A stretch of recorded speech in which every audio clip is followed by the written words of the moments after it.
Hey, I'm Walt, and I'm here with another Dividend Talk video.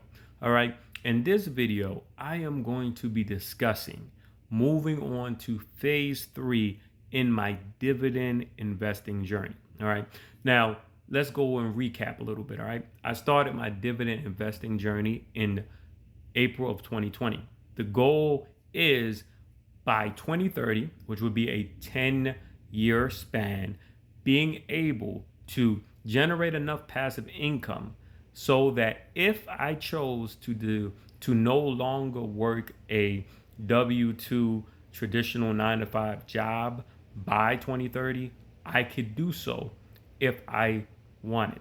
All right. Now, during that period of time from 2020 to 2026, I had two phases of investing during this journey. Phase one was making certain that I had enough diverse sectors in my Dividend Aristocrat, Dividend King stocks, or just any strong dividend paying company with great fundamentals. And what that means was, I had stocks that were in technology, that were consumer staples, that were in healthcare, that were in energy, right? That were in finance.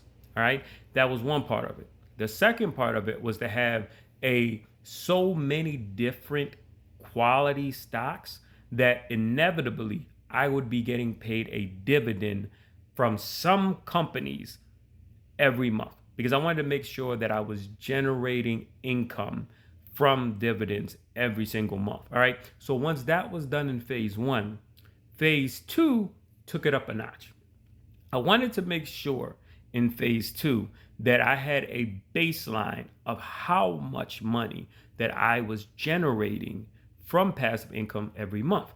For me, I didn't want anything less than $900. Right now, I get paid a little over $12,000 annually, which breaks down to 1,006, 1,007 on average every month.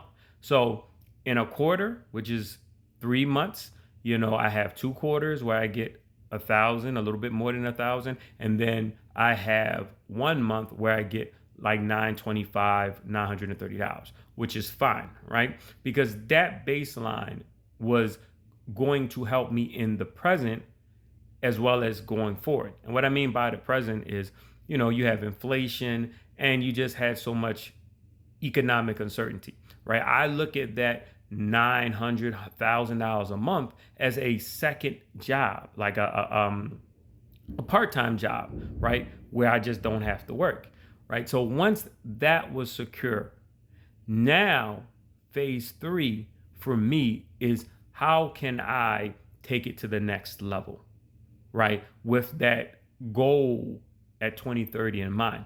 So what that looks like is maximizing on opportunities. And what I mean by that is, for example, a company like Pepsi.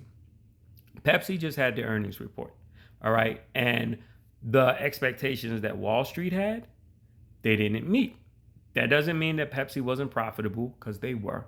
That doesn't mean that Pepsi doesn't have a great secure dividend safety score, which is 8 out of 10, right? They're a dividend aristocrat stock. They've been paying and growing their dividend for over 50 years, right? It just means that because of that, Wall Street started to temporarily cycle money out of it, all right? So right now, a company like Pepsi is trading at $137. And this is where I look at maximizing the opportunity. Two things that stands out for me, all right? One, Pepsi pays $1.48 a share every quarter.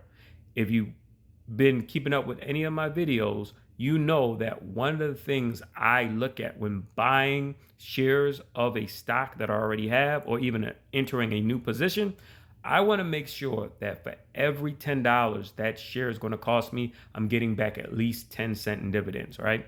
Now, with Pepsi paying $1.48 per share and the dividend and the stock price for Pepsi currently at $137, I'm getting more than 10 cents. So that's number one.